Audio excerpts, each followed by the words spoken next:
Oh, welcome here, everyone, as we are excited to get underway with another panel here with CIE, the Canadian Intercollegiate Exhibition, the last panel that'll be going on, as tomorrow will be the charity show match as well as the Valorant Grand Finals. I'm very excited as we dive into a little bit of a topic that we like to call Casting 104, which is a little bit of a deeper dive into the casting world as we have seen times before. My name is Orbital. With me on the panel, we have two lovely guests, some that you may know and some that you may not. Of course, my face you obviously do not know, so let's go ahead and go down the row and have everyone introduce themselves, starting with the currently not moving face of Z-Line. Go ahead, Z-Line, introduce yourself. I have feelings too, though. But anyways, hello everybody. My name is Elaine Chen, or aka known as Z-Lines. I've been casting for a little over 2 years now. I work mostly with University of Toronto Esports. I do a lot of producing and casting for Val, as well as I've casted for the Cascadia Cup for UBC, as well as the Raccoon Cup for SFU, and just here and there. But mostly it's been Valorant for me. I am Duncan Zink, also go by Yo Boy Q. I work a lot in like the collegiate and scholastic scene. Also going to be up in Manitoba to help out with the Scholastic Esport Expo next week. I do a lot of like Rocket League, as well as, since I'm in the scholastic and collegiate, do a little bit of everything: Overwatch, Valorant, Super Smash, you name it.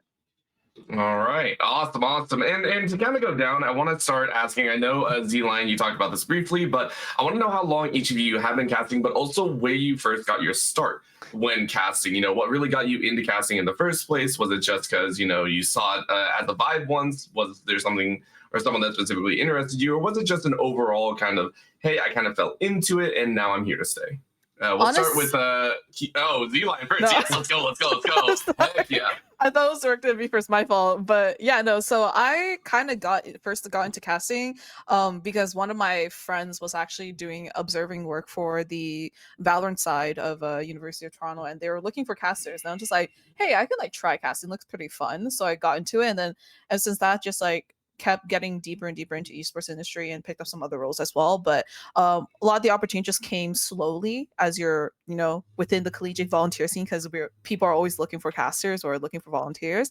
And then yeah, it just slowly got into it. I'll definitely be bringing more of a quote unquote like amateur perspective for casting for the panel, at least, though. I definitely think so. All right, and Q. Yeah, so I mean, I always had like a passion for broadcasting. I wanted to go to like school for like sports broadcasting. Unfortunately, once my shoulder went out, didn't have to go to school to like stay eligible. I stopped going to school. So kind of got to be able to jump back into it. I was a streamer for a long time. Used to watch the Paladins Pro League with my community way back in the day. Unfortunately, as we really started kind of building up a scene, kind of doing that, Paladins shut down with COVID.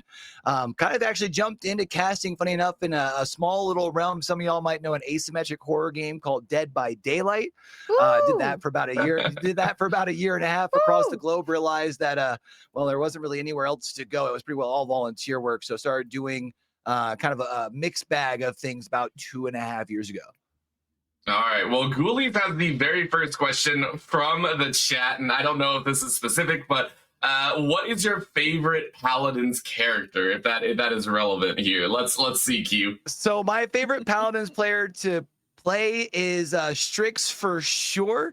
However, if I'm playing frontline, which I usually am, Bully Girl Inara is like my girl. I love me playing some tank, whether it's Paladins, Overwatch, you name it. Oh, okay. Hopefully Ghoulies enjoys that answer. If not, well, you're out of luck, Q. I'm so sorry. Apparently Inara and Ash are up there as well for Ghoulies, so it's very, very nice to see Paladins represented. And that's kind of the fun part here. So we do want to do a little bit of a deep dive, but number one is I want to we've obviously had this panel, esports casting, 101, 102, I think, across the entirety of the CIE before against the previous years. So I want to dive in first with a general overview of what do you think casting is when it comes to esports specifically. I know we come from a background of regular sports as well, but what do we expect casting to be, or what is our overall goal when we cast, when it comes to some of these titles, when it comes to some of these games? What do we expect casters and the casting that we do to bring to the table? I mean, you're essentially the storyteller, right? Not only are you the Hmm. storyteller, but in a weird sense, you're also kind of like you're the painter of a masterpiece, right? You can't change what's in front of you, but you are the one that gets to kind of paint it in however the sort of the fashion that you want. And I think the big thing is you'll see a lot of people like at first really want to be the star, but as like a caster, you're creating the stars, you're creating the storylines. That way, you're able to continue to like that's the way that you're able to build the esport of whatever it is you're working on. And kind of to add on Hmm. to that, in layman terms, I like to say casters are just professional yappers, but we're also professional True. hype men too. You just want to bring that excitement, bring your personality. And if you cast with a lot of boredom in your personality, where you're just kind of just like, this is what's going on, that it's gonna really translate to, the viewer's experience. So you really want to bring a lot of energy, make things exciting, make what is like being what's happening on screen kind of digestible for the viewers too, right? So definitely a lot of hype, a lot of personality, a lot of like energy to bring into your casting too.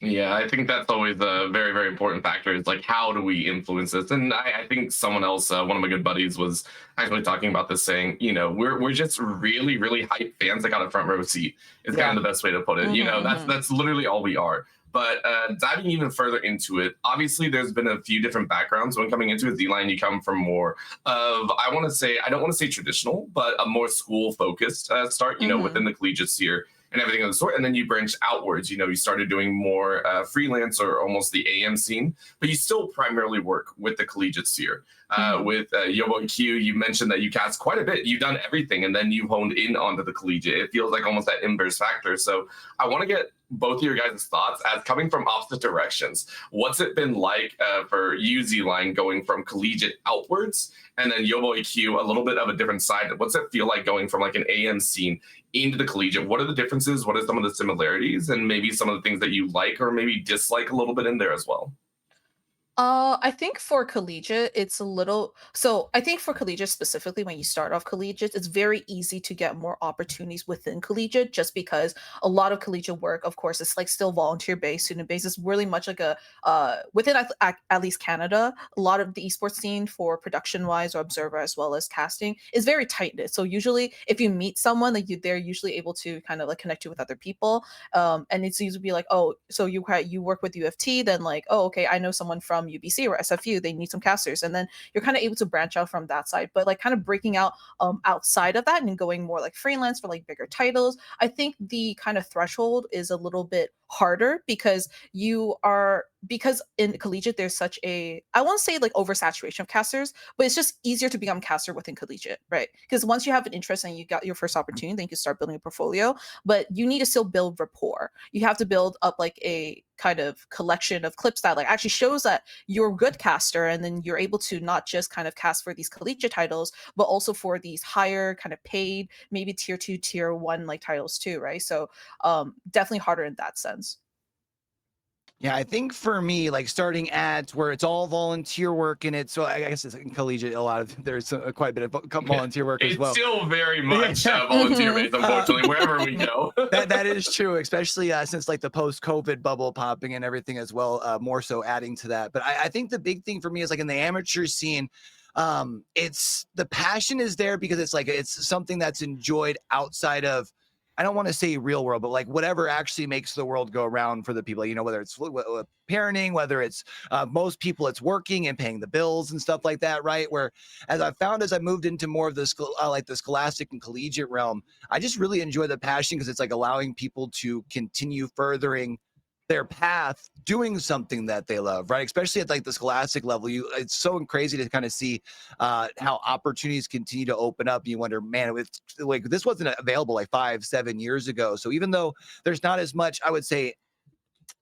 guidance in the sense of people are still learning, it's still more organization because people have deliverables, whether it's to like their school or whether it's to a newly formed league or something like that, which I think adds a little bit more of like a regimen to it all.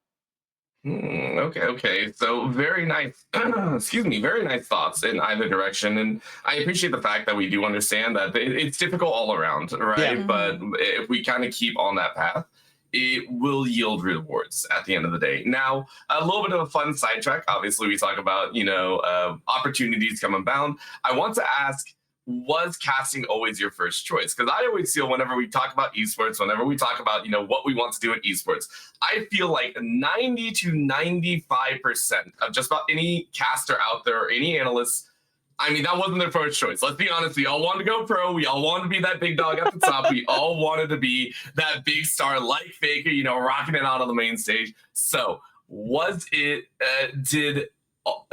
either of you have thoughts of going pro? If so, what title, what game, and what made you realize that maybe you weren't in? Hey, listen, I'm not saying you can't. Listen, I'm 32. I'm not saying you can't. But when you shifted, or was there an idea like, hey, maybe going pro wasn't the main thing I should aim at?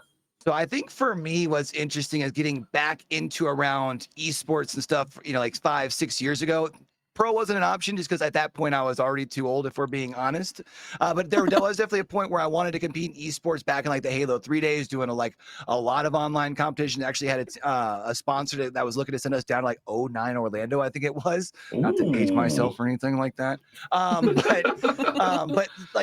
there was a point where I wanted to be competitor. But even at that point, I think my whole thought process of competing was just to enjoy the moment, not thinking I'd ever be like a snipe down if we're talking about Halo 3 or, like a top 16 sort of player, but just enjoy it in the moment. I think definitely when I came back around to esports, though, again, watching Paladins, like my whole thought process was watching, being like, man, it'd be really cool to get to do that someday.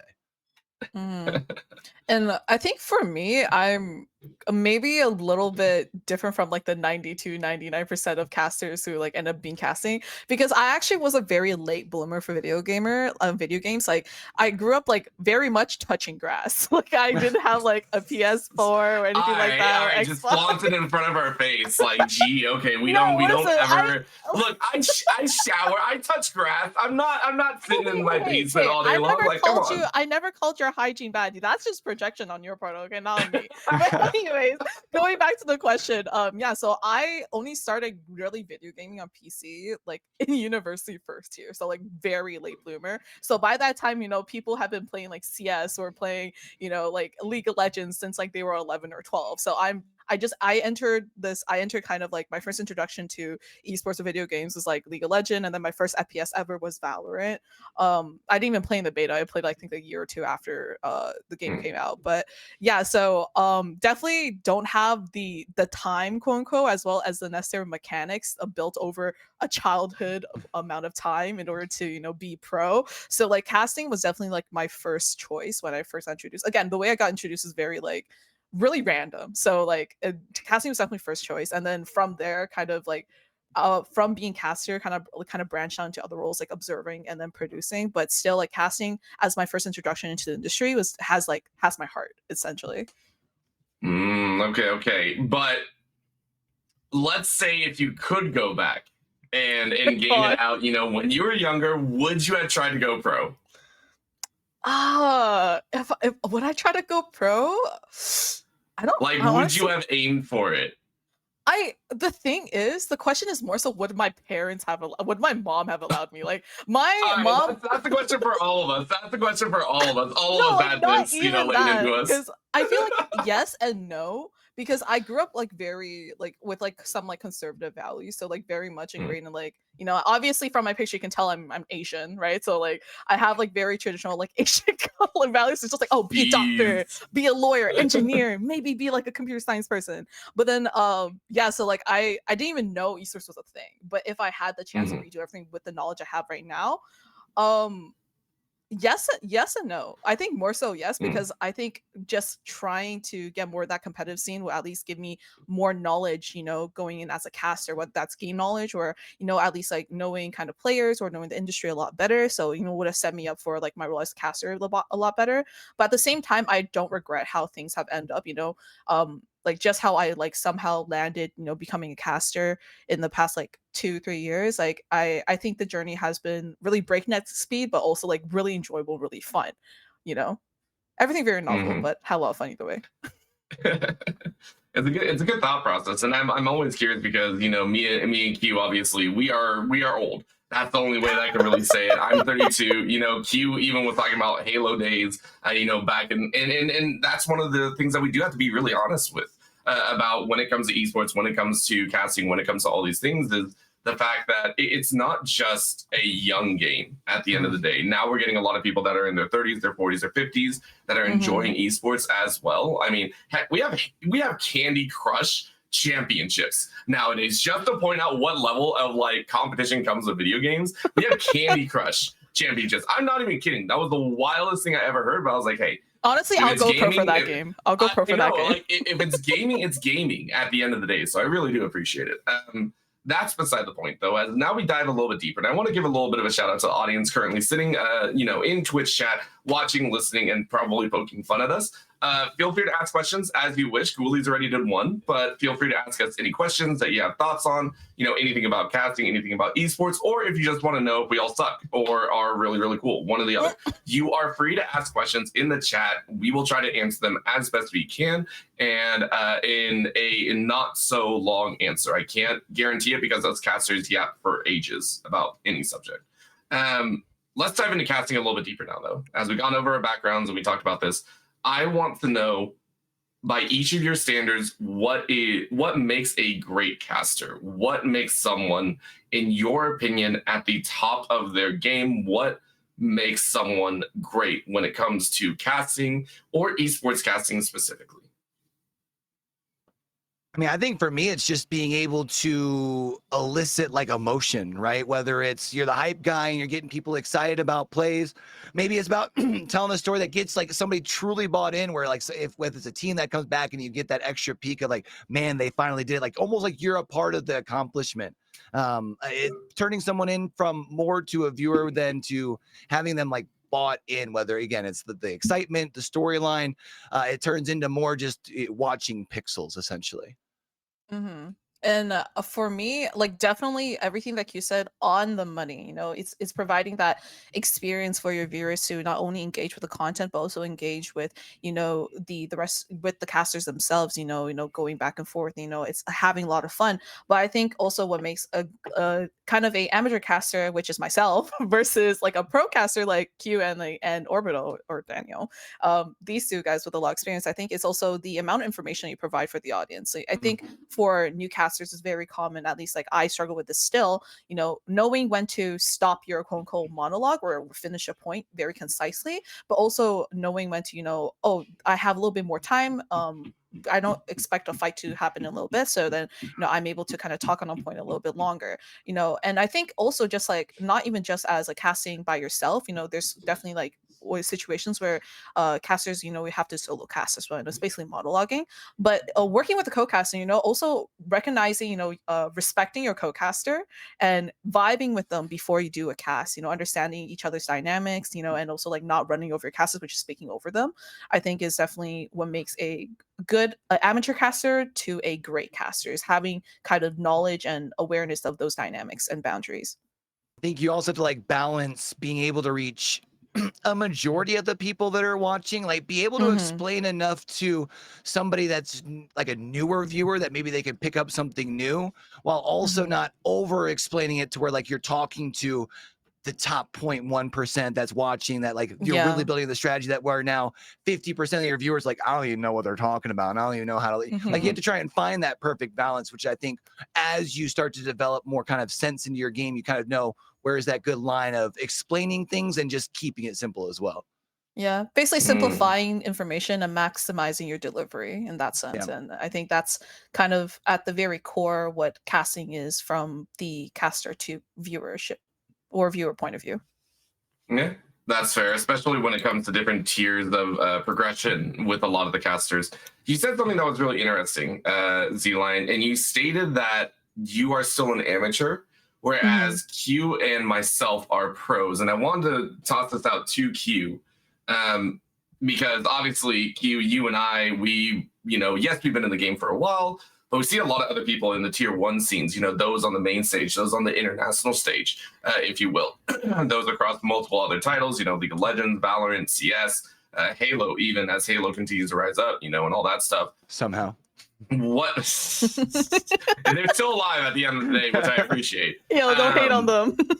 Dude, I have a story and a half about that one. Oh my lord. Q, would you consider yourself a professional? And if so, why would you consider yourself a professional? Or if you do not, in your own eyes, why do you not consider yourself one? So I would call myself a professional, yes, in the sense that especially nowadays, a good chunk of my work is like all paid for, whether it's a smaller rate or a decent rate or whatnot. But I feel like as long as you are making return on the investment, and usually it does start with you're starting to get book gigs, like that's where I kind of start calling yourself a professional, because like once you're getting paid for your work, like by the definition, that's what you are, right? I think giving yourself the credit there, I've always felt with, especially as someone who used to do music back in the day, it's like once you start to make some sort of income, you can reinvest back into your craft, whether it's $100, $1,000, like you are a professional at that point. It's just now about growing your journey from there. I always feel like. Yeah. And D-Line, at that, by his definition, then, would you be considered a professional? Now I'm curious. I would still say I'm an amateur, like full stop. I think all of my gigs so far, like the past 2 years, like honestly, like casting has been a passion, but it's I can't fully say I've like booked like paid gigs or anything like that. Like I think the one gig that I ended up being paid for, but it wasn't like guaranteed. It was still like, oh, you're mostly volunteering. But yeah, that's fine. If you give me like bubble tea money, that's okay too.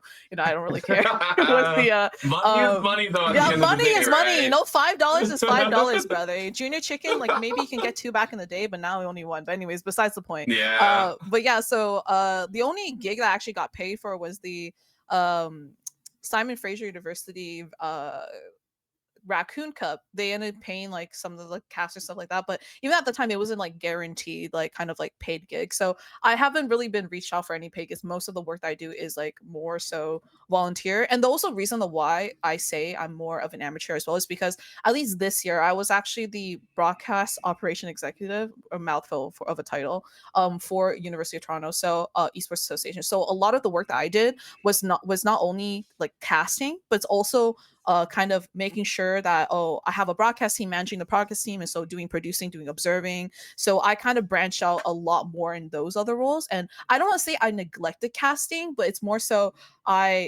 because I know how fun it is to get into an industry, I want to give more opportunities for the community or for other students who've never really had that chance but are interested in doing so, the opportunity to cast like some of their favorite games, right? So definitely from that sense, I kind of stepped away from just being a caster a little bit more, and more so went in the kind of back end side. I did more like production wise and just kind of coordinating a whole broadcast team, which actually Orbital you're a part of. So by the way, guys, little shade I'm gonna throw at Orbital. You got to ping this guy forever though. So. Oh my god, I'm horrendous. I have everything muted. It's so bad. Message me. Down. You know what I mean? That's all I'm saying. Yeah. Don't ping me 7 times. Message me. That's all I'm saying. Even when I message him, it takes him a day to reply.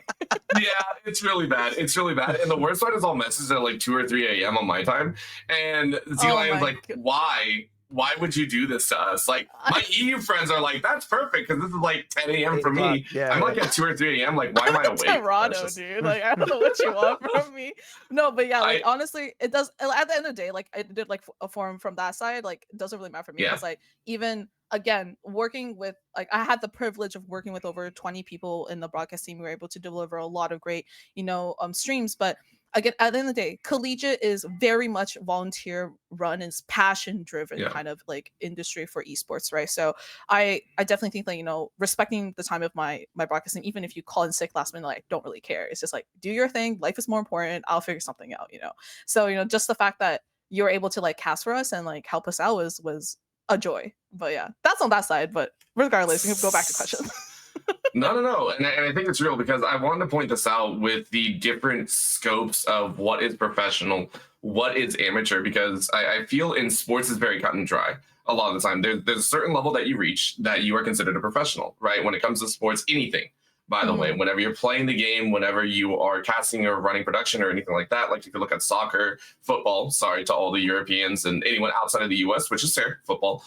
When you look at football, basketball, baseball or anything like that, there is a certain level and it's very distinct where you call yourself a professional. There's very much a level where you say, hey, I can be considered a professional no matter what I do here. But in esports, is a little bit more money because most of our stuff is specifically volunteer based. There's a lot of different groups, kind of cropping up here and there. Everyone's starting up their own events. It's such a murky world of like who can be considered a professional, and I realized a lot more that hey, some people that in my opinion should be considered a professional, like you, Z-Line. I personally think you should be considered a professional. You run a production crew. You literally put this all on. You're being put in charge of a lot of this. Like even if you're not technically being paid, you have that experience. You can go out and be able to show that. So it's such an interesting thought process, and to get the different viewpoints of, well, why don't you think like this, think of this, or you do think of this. So it was very nice hearing that shared out here on the desk, and that's really why I wanted to dig a little bit deeper into it. Q, you were about to say something, or?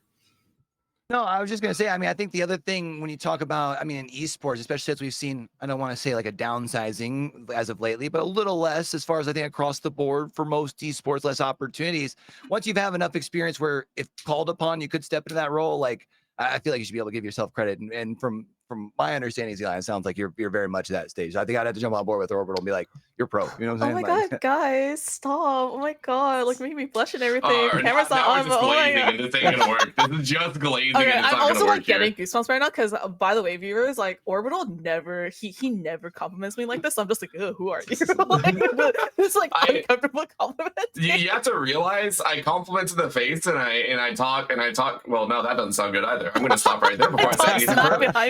Listen, we're gonna have some fun here. A little bit deeper though, I want to dive into this this thought of esports kind of shrinking down, because when it comes to casting specifically, I feel like casting in the world in esports has been like the largest group of esports professionals outside of players, right? I exclude players because players are players. Like the player world is a huge aspect. Everyone's actively chasing, but when it comes to production, when it comes to esports, I feel like casters are the exact same, and I want to ask why it feels like opportunities are dwindling, because there's obviously a lot of different reasons, right? You can talk about the esports bubble, the COVID bubble. We can even talk before that. In your opinion, are the spaces dying, or are they becoming less? And if so, why? What is your primary reason for thinking that those opportunities are shrinking?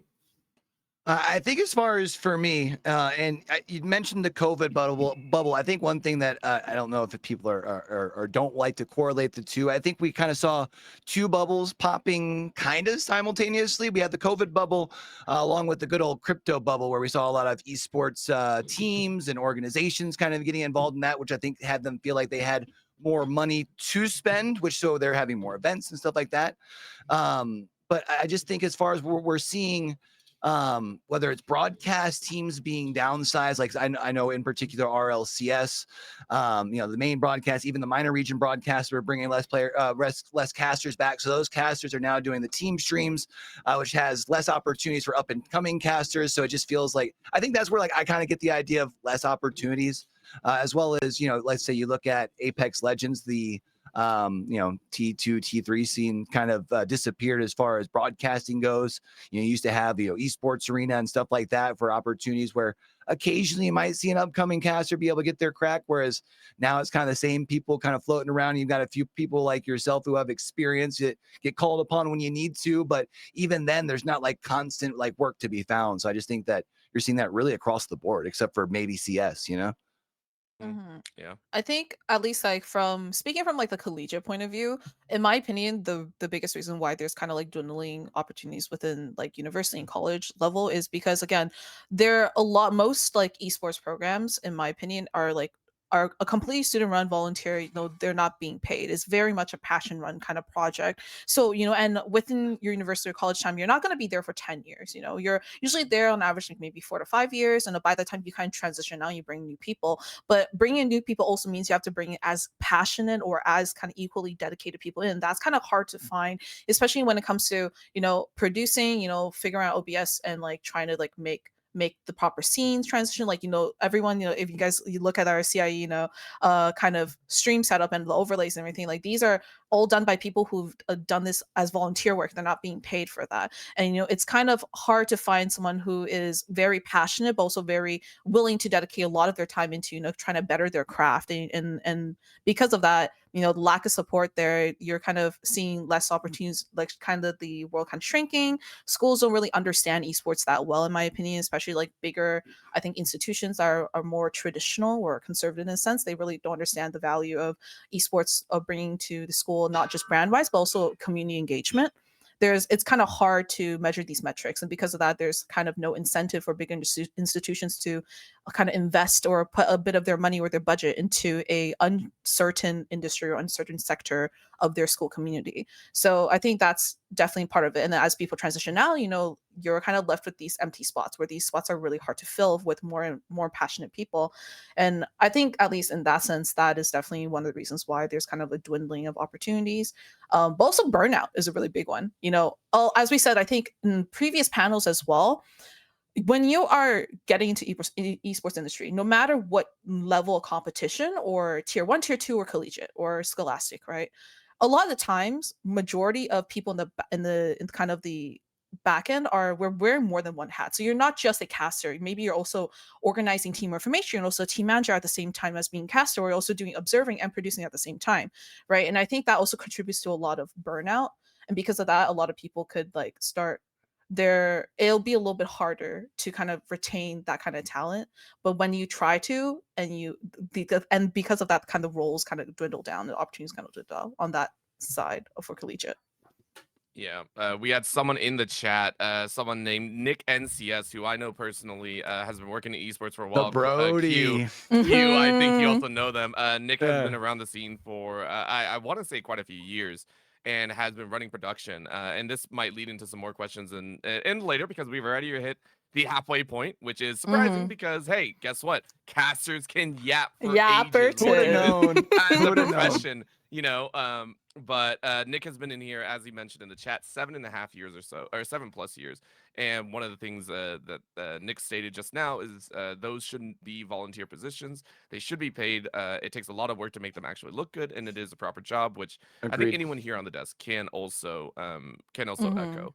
At the same time, I think it's also understood that there's a budget, there's a limit, and passion, I think, in esports is what keeps us going a lot of the time. So it's appreciated that we understand that we want more out of it, but we also understand there are some limitations when it comes to some of these opportunities. I'd also like to posit the fact that opportunities, there are a static number at the very top spot. Q, you and I are obviously gunning for like tier 1, status, the premier status. And we both recognize that there are people in those spots that have rightfully deserved it. Don't get me wrong, but they're not leaving anytime soon. So like those spots that are made, it's very difficult to sit there. So I just want to add another angle in there to see. And I don't want to do this to dissuade anyone. This question was not meant to dissuade anyone from getting into casting. It's just a reality that we do have to adjust to. With that being said, a lot of the technicalities are done. If you want to know more about technical casting and everything, I'd love to pause it out there. I might throw some in there, but I want to get into what I think is a very fun section, which is our personal perspectives of casting. When it comes to casting, as you might have heard, there's a lot that goes on into it, but there's also a lot of personal perspective that we each that's one of the unique factors when it comes to this. This is, at the end of the day, entertainment, and entertainment is extremely subjective. So I want to have some fun with this. I want to bring out a little bit of fun. So let's go ahead. My first question to you is, what is your biggest pet peeve with yourself as a caster, or with a co-caster that you may or may not have to spend 1 to 2 to 3 hours with? What is your biggest pet peeve when on the mic when casting a match? So I'll just say, without naming names, we're not burning bridges here, okay? No, I will just say for me, and then I will actually say that I think it's a common thing, especially for a lot of new people starting off. But I am very much a fan of on the mic having a more conversational flow. If I'm only holding the mic 20, 30 seconds, it's because I know that you're not going to try and hold the mic for 1.5, 2 minutes at a time. You know what I mean? I know that, you're going to get it back. I know I'm going to get it back. I'm not a big fan of people who again, I feel like one comes from people thinking that they're the ones who need to be the star as the caster. But two, I also think a lot of people starting out, they just feel like they have to make points. Whereas like, bro, if you don't have a point to make, just hand it right back to me. I'm going to give it back to you in 30 minutes, 30 seconds, 40 seconds. And that's about 30 it. minutes. 30 Listen, minutes. I heard that. I heard that slip in there. I know what you were saying. Fair. Oh, that's good. I think for me, I think personal pet peeve. Oh, I can name so many for myself at least. Again, Please spare my poor heart. Oh my god. Okay, also by the way, guys, like I call Orbital like my kind of casting mentor too. So like all these questions he's asking like feels like a Terrible test right mentor, now. by the way. Terrible. You Talks thought a lot of Peter smack. Parker and like what? Into the Spider-Verse? That's me. That was me. Oh my god, no, unfortunately. you're better than that. But so it feels like I'm being quizzed right now, but no, no, I'm kidding. But like for personal pet peeves, I would say the number one thing I hate that I do sometimes is I will use, I think a lot of casters fall under this curse. So we use like the same like kind of like, oh, and once again, this person like we say the Yep. same phrase basically, Yep. just like Time and time again. time and time again. Oh my god, what is going on? Just like, oh, and they're going crazy. They're pushing up like these phrases that we use. If I use it once or twice, like it's fine. But it's kind of more like just if I use it every single time a round happens and I catch myself doing it and I'm watching back on the VOD, I'm just like, why is my repertoire of words so little on live TV? So that's like my personal pet peeve for myself. In terms of like a co-caster, thankfully most of my experience like co-casting with anyone has been very positive. But I do think if God forbid if this were to happen, if there was like another co-caster that was a very much like a, actually, you know, that kind of person, like correct me off like off Twitch or off like live, all you want. Like that's okay. I'm open to criticism, be like, oh, my analysis for this like section of the gameplay was not the best, right? That's okay. But if you're gonna correct me live on air and like make me quote unquote feel bad, it's a little bit like it's not the time and place for it. And then it's like I'm not gonna, so I'm gonna like, yeah, sorry man, I'm stupid, like you know, like it's kind of, it makes the situation a little awkward, you know. So I definitely think like, as well as like just in general, disrespect to a co-caster, if I'm even not to like just myself, but if I see someone disrespecting their co-caster, very much a big pet peeve and a red flag for me. I'm just like, bro, you guys are, when you're on the desk together, it doesn't matter how much experience you have, like just respect each other. That's gonna just be a decent human being. You don't have to pull out like, oh, I'm radiant, so I know this better than you. You know, it's like that's very unnecessary. Yeah. That's a line and a half that I think you and I have heard a few times across our casting careers, right? Yeah, and it's funny, you know, I always refer back to sports. Some of the greatest coaches weren't players or weren't that great of players. Just because you played it up to a certain level doesn't mean you don't know how to coach it or know how to call it. You know, it's just everyone has their lane. Yeah. Oh, that brings us to another big question that I think a lot of people like to ask, and a lot of people, we might be bursting that those rose tinted glasses to some people that might assume stuff about us. In your opinion, and maybe we can do it like a sliding scale, you know, disagree, hard disagree, or anything like that, you know, agree, hard agree, or anything like that. Do you have to play a certain title to be able to cast the game? I've always thought about this, and I'm always kind of curious. I see Q shaking his head, but I know this is a hot topic to certain people. Oh no, for sure it is. For sure it is. I think though it's like it helps. I think if you're not going to play it, you better consume a whole bunch of content on it at like the highest level. Like truly be a enjoyer of the esport first, and then move into like the casting side of it. If you're not going to be a player first, I think they're because you have to have at least a decent grasp of how things are played, especially at the highest level, to do what we do. I would actually provide a little flip on that. I think it really just depends on what tier of competitive play that you are trying to go for.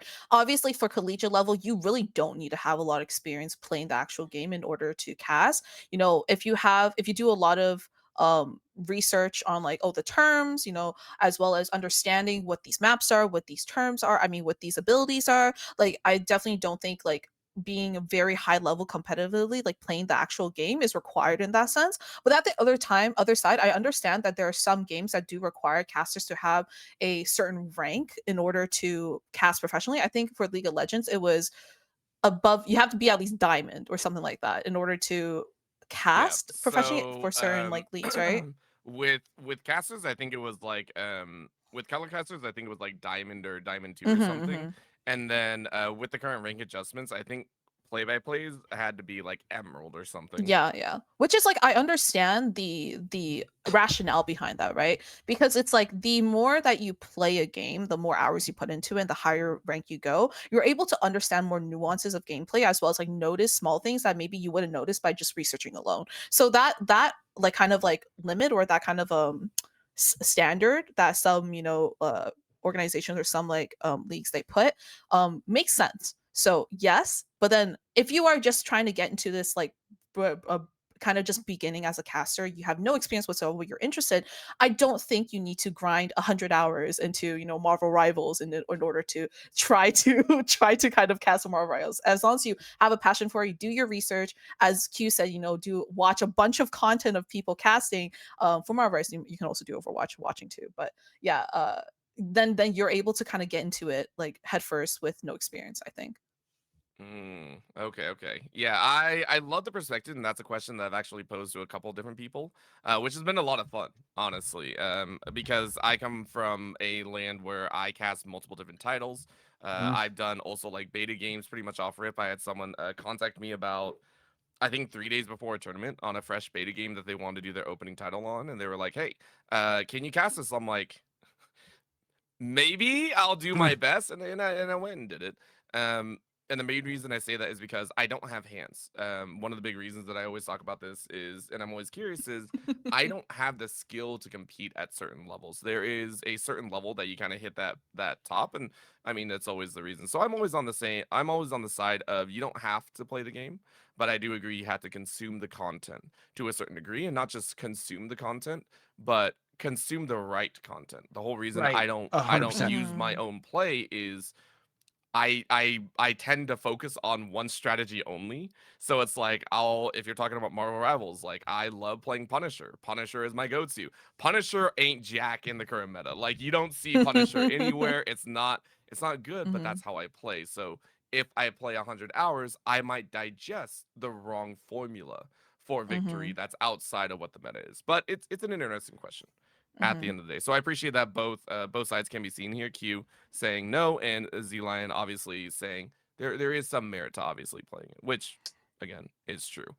I feel like Um, you see people too, like wondering when like new faces come into the casting scene, right? Whether it's Mhm. has this person been around the Rocket League community for a while, or has this person been around the Valorant community? It's like, well, no, but they've been casting for 6 years, or no, they've been a host for 7 years and Mhm. they've hosted 6 titles. I think they're gonna bring more to the table than someone's like, oh, I want to host and I've been SSL in Rocket League. It's like, I don't know Mhm. if yeah. you quite bring the same skill set to the table. You know what I mean? 100%. And kind of echoing what was said in the chat by Nick, you don't like, I'm just gonna quote him, like you don't have to be able to play it, just understand it fully in the metaphor. So that's 100% true. It's really important for us as casters to be up to date on information whenever a patch note comes out, whenever nerfs get kind of an initiator or new agents come out. It's really important for us to be on top of our information, know how that impacts gameplay and how that would impact the storyline going forward for a particular game that or series that might happen later down the line, right? So information is as important to players as it is to casters, in my opinion. Even more so because you're again building a narrative and you're able to draw a lot more information, a lot more kind of storytelling if you have the necessary building blocks for that. And that is within the patch notes, within nerfs, within announcements made by either Riot or kind of these other companies that come out with games. Yeah, that's also a whole other story. Building narrative, learning how to weave a story from almost day to day to league to years is something that even I'm still trying to learn. One of my good buddies was like, one of my good buddies who I just made a shout out to, random mini caster, one of my favorite dudes ever in the League of Legends scene. And I'll do a shout out because I can. I'm the host. I can do whatever I want here. That's the best part. He legitimately told me at one point you don't know how to talk about narrative because you literally never had to. And it was one of the most eye-opening critiques yet compliments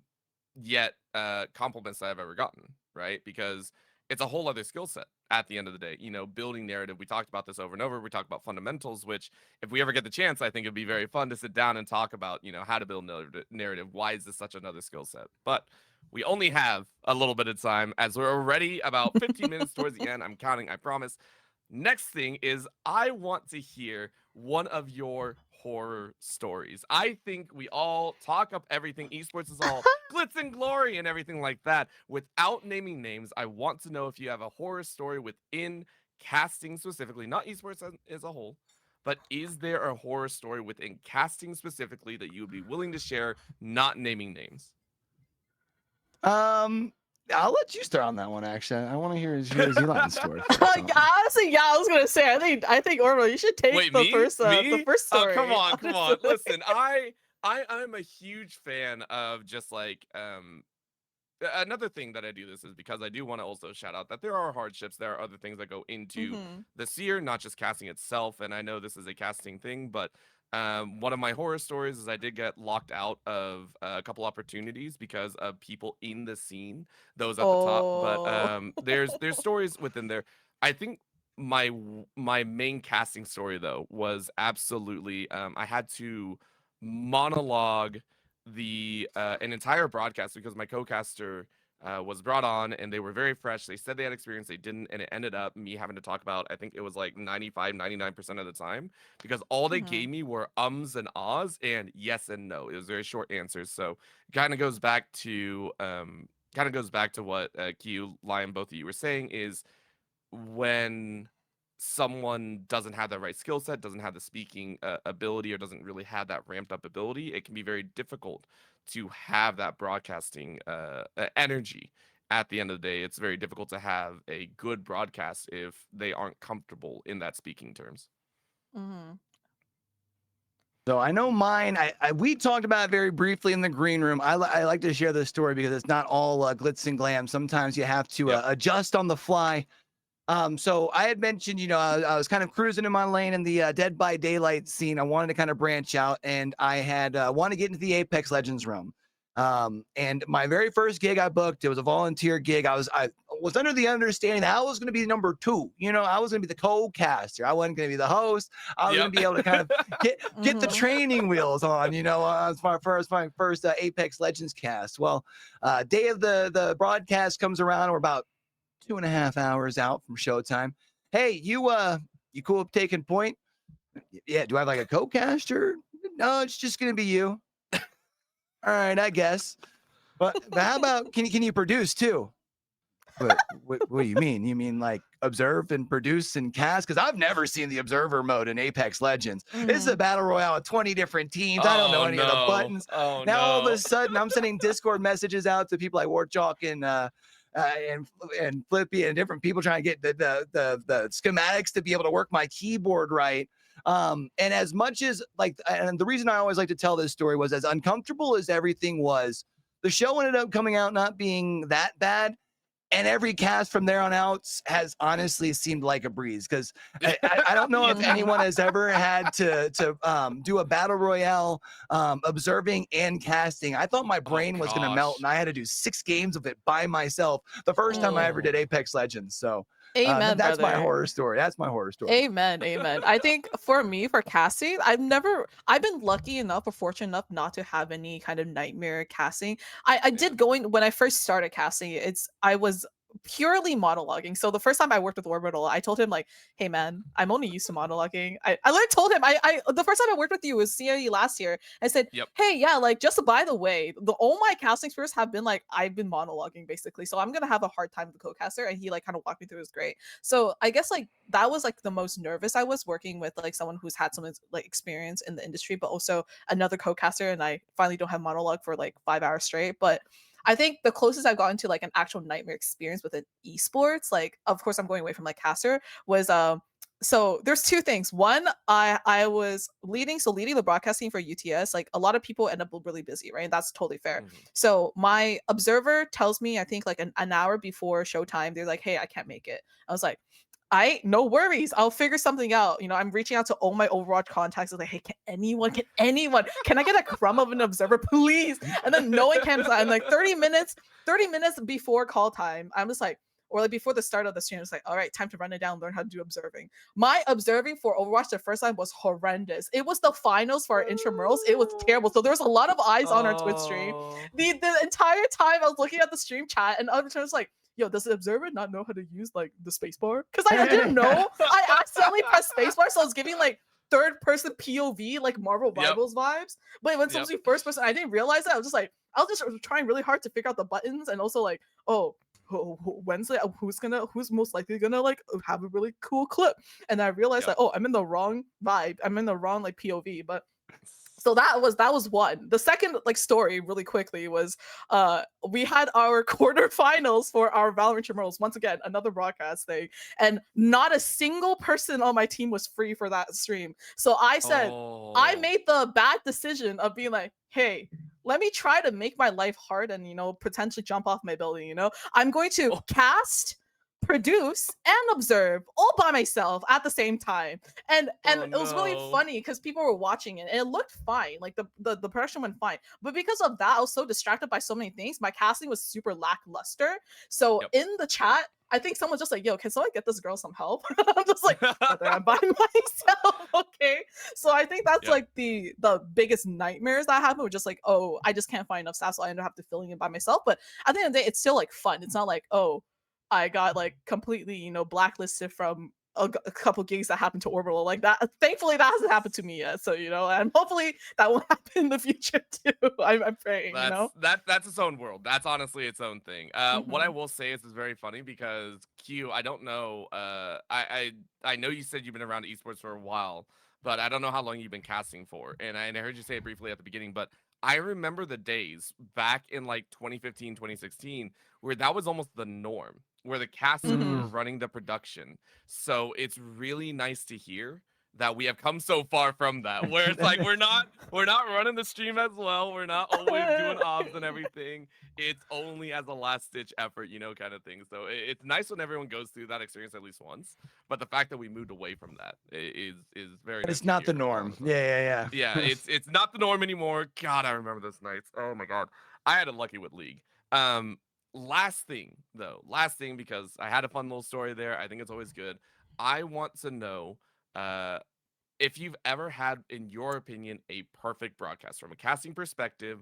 If you've ever had a perfect broadcast, and if you did, what did it kind of feel like? And I'll give you an example. Because I think it's always fun. Or I guess the question would be more, what, in your opinion, makes bad question, but we'll roll with it anyway. What does it feel like to have a perfect broadcast? And for me, it was like I wasn't even on the mic. I wasn't in front of an audience. I wasn't in front of anyone. It's literally just me and my co-caster. We are you know, in a Discord call or, you know, in person sitting across from each other. There's no audience, no mic, nothing of the sort. It's just me and them talking smack. Zero other things in there. We are just two fans on the back end watching a glorious match in front of us, and we get hype. Like, that's what we did. I've had that experience maybe 2 or 3 times with the same co-caster each time, but it was like that to me was like the pinnacle of broadcasting when nothing else matters because you know it's already going so smoothly. It's literally just like I can fully focus on this game as an esports fan, a lover of the game, and just like a friend of my co-caster. It's like you're just sitting on the couch watching like a game with your best friend, and you're like breaking it down more than just watching the game, like you said. But yeah, it's everything flows so easy. I've had probably one that I would say in a live event too. It's just like you vibe off of the energy from the crowd. There was a conference championship for the high school league up here in Pennsylvania, and a school brought their student section, and it was something I would have never expected to see at an esport event. But they were right behind us, and they were rocking every goal. I think the big thing is just like you get to the end, you mentioned it doesn't feel like you had a cast. There's sometimes you get to the end of the cast, you're like, woo, a 4-hour day. That was a long one, 6 hours. Woo! Oh, yeah. But like after a great cast, it doesn't matter if it's a 4-hour or 6-hour day. You're just like, man, that was amazing. I actually with Nick NCS and me and him knocked out our red zone coverage for PIEA a couple weeks ago. It's like a 12-hour day, flew by like nothing because it was just like so much fun. Like definitely echo both of y'all sentiments. Like it literally just like it feels like you're just doing a gaming session. honestly. And it doesn't feel like you are doing a work, or it doesn't feel like you're like doing a job. It just feels like you do something with a buddy, everything is like very reliable, there. And it's of course it's like not just a co-caster you vibe with, but they're reliable. So like, Mm. oh, if I mess up, they can pick it up really quickly. They know how I cast, they know when to pick up when I'm like having trouble, and vice versa, where they're able to trust me with that same amount of kind of like responsibility to pick up if they ever mess up too. I think for me, not just like having that, but also like a very communicative producer. Definitely the 1000%. the perfect production would be, you got 3 roles, no one's wearing multiple hats. You got a producer, you got your observer, dedicated observer, you got your casters. Of Yep. course, the observer is following the action perfectly. And then the producer is being very communicative, say like, oh, they count us into a scene so that we're not just caught off guard, or we're on live and it'd be like, oh hey guys, sorry, didn't see you there, like. So that's happened a couple times, and it's just so much fun. You literally just forget about everything, you just have fun.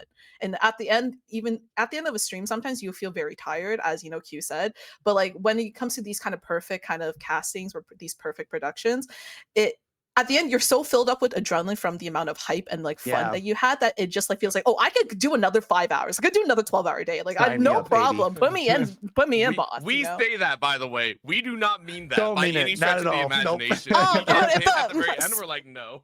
Speak for yourself. If the bag is big enough, I'll do it. Okay.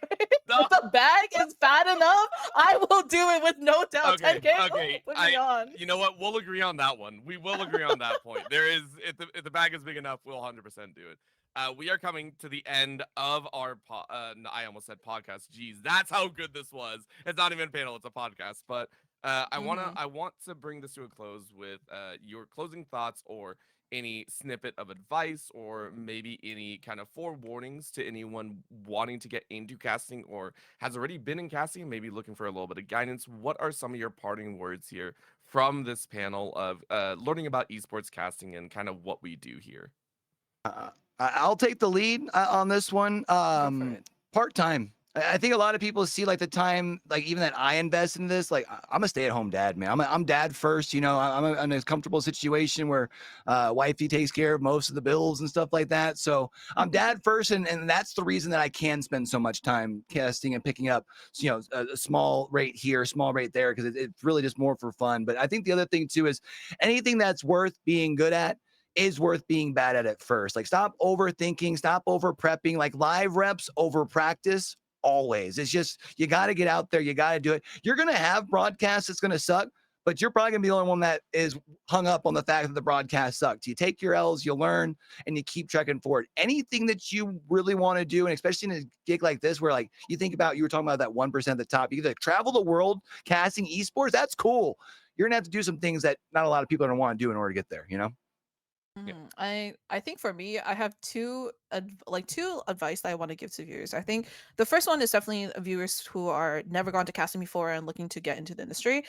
Don't be scared to reach out. I feel like at least within the circle that I'm in, any most of not all of the casters I know, we're all willing to share as much information with you as possible. If you want to get into, we're here to support you guys.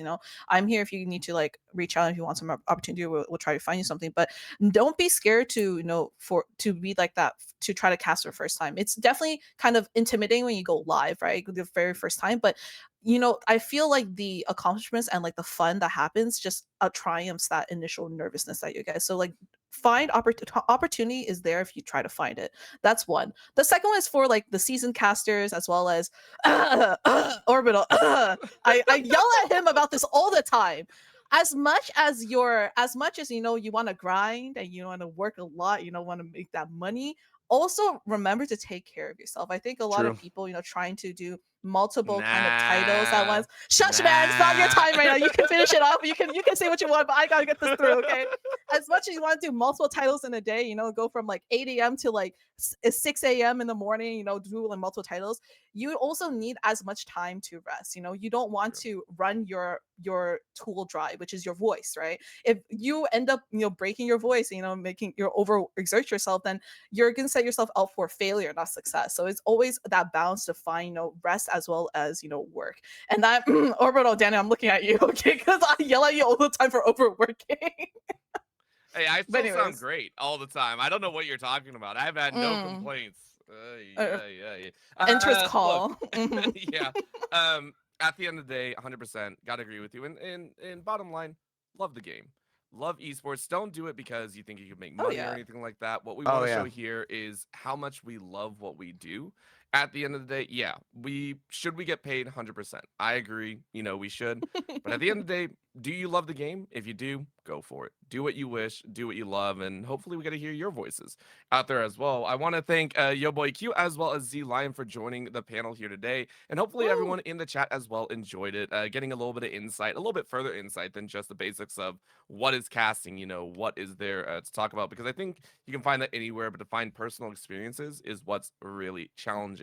Here with the CIE, though, we want to give a big shout out to even more, as the whole reason that we are here being able to talk about it are some amazing sponsors. And our first sponsor, of course, that we want to talk about is BMO. BMO, of course, is running a current contest for all CIE participants. If you want to get in on that, you can go ahead and type !contest to be entered in and chatting with a BMO representative and possibly be entered in for to try and win one of 5 $20 digital Steam gift cards. If you want to learn a little bit more about what BMO has to offer, they offer bank accounts and borrowing options for university and college students, so make sure to enter in today. Of course, there are other awesome sponsors as well, namely for the charity show match, which is going off tomorrow before the Valorant Grand Finals, which is Strawberry and Egg. Really big shout out to them. They're a local business here in Vancouver, BC, that is offering specialized large video game and anime themed plushies, which is really, really cool. You've probably seen their advertisements going through a lot of these starting soon or break screens. They currently have a 15% off all items if you say that CIE sent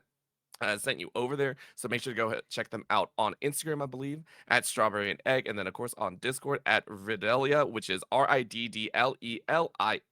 I promise I messed that up horrendously with the saying. Please go check them out. Go ahead and contact them. Also, Solaris, also a huge shout out to them for the charity show match sponsor, who is an up and coming gaming organization focused on competitive Marvel rivals, driven by a passion to compete at the highest level. If you want to learn a little bit more about them, continue to check them out across. Find them on the socials as well. Your boy Q, Z-Line, thank you so much for being on the panel. Thank you to Thanks for everyone having who watched us. today. My name is Orbital, and we'll see you guys all in hopefully just a little bit for some Valorant starts. I believe we have the round of 8 and then the semifinals here tonight. Make sure to check that out here in about 30 minutes. Other than that, though, thank you so much for tuning in, and we'll see you all next time.